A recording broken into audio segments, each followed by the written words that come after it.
दोस्तों आज की ये डॉक्टर और एक मरीज के कर्म का सिद्धांत की प्रेरणादायक कहानी सभी लोगों को जरूर देखनी चाहिए, क्योंकि ऐसी कहानियां ही जिंदगी बदलती है। अस्पताल में एक एक्सीडेंट का केस आया। अस्पताल के मालिक डॉक्टर ने तत्काल खुद जाकर आईसीयू में केस की जांच की।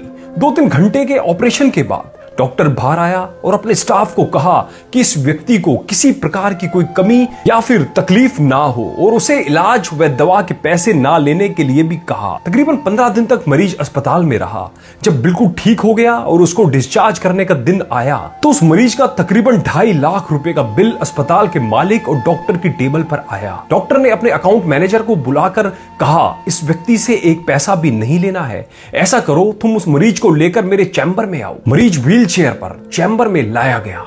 डॉक्टर ने मरीज से पूछा, राजेश भाई मुझे पहचानते हो? मरीज ने कहा, लगता तो है कि मैंने आपको कहीं देखा है। डॉक्टर ने कहा, याद करो, अंदाजन 2 साल पहले सूर्यास्त के समय शहर से दूर उस जंगल में तुमने गाड़ी ठीक की थी। उस रोज मैं परिवार सहित पिकनिक मनाकर लौट रहा था कि अचानक कार में से धुआं निकलने लगा और गाड़ी बंद हो गई। कार एक तरफ खड़ी कर हम लोगों ने चालू करने की कोशिश की, परंतु कार चालू नहीं हुई। अंधेरा थोड़ा थोड़ा गिरने लगा था। चारों ओर जंगल और सुनसान था। परिवार के हर सदस्य के चेहरे पर चिंता और भय की लकीरें दिखने लगी थी और सब भगवान से प्रार्थना कर रहे थे कि कोई मदद मिल जाए। थोड़ी ही देर में चमत्कार हुआ। बाइक के ऊपर तुम आते दिखाई पड़े। हम सब ने दया की नजर से हाथ ऊंचा करके तुम्हें रुकने का इशारा किया। तुमने बाइक खड़ी करके हमारी परेशानी का कारण पूछा। तुमने कार का बोनट खोलकर चेक किया और कुछ ही क्षणों में कार चालू कर दी। हम सबके चेहरे पर खुशी की लहर दौड़ गई।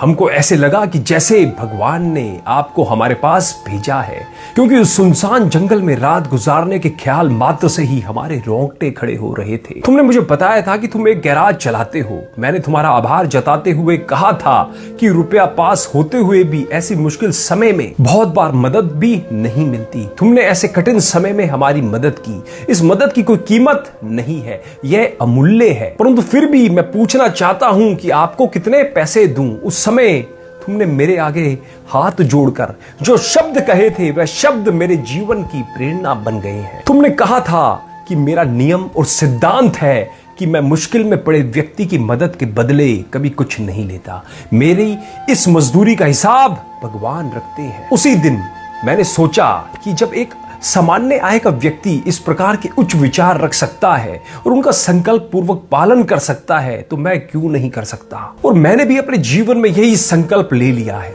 2 साल हो गए हैं, मुझे कभी कोई कमी नहीं पड़ी।